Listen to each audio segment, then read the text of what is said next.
My father told me many stories as a boy about culture and conservation.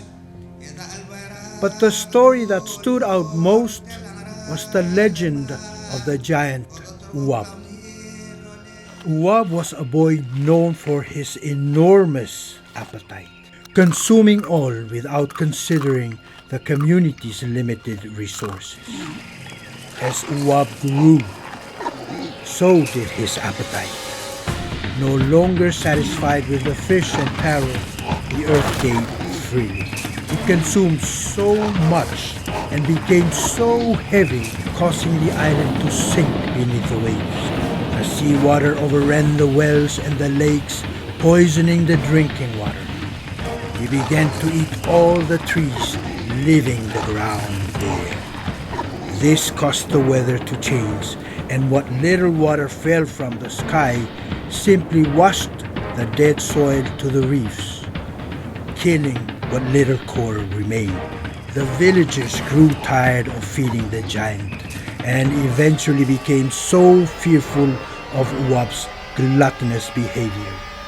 The villagers set him on fire.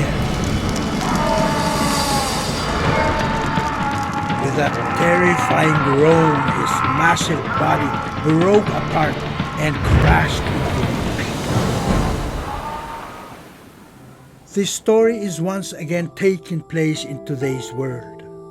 But this time we are trying not to repeat history. Uwab has returned and his appetite is beyond comprehension, for this time he will consume all the trees and fish around the world. He will change the weather and cause the land to sink.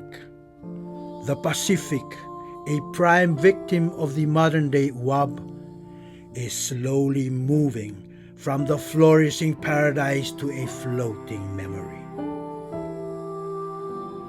Palau is also upgrading infrastructure to increase the efficiency of water delivery, including the improvement of water dams to better deal with prolonged drought, and creating new management practices to protect our watershed. In each corner of paradise, efforts are being made to restore and sustain their limited resources so that the future generations may continue to share with their children the fable of the giant Uwab.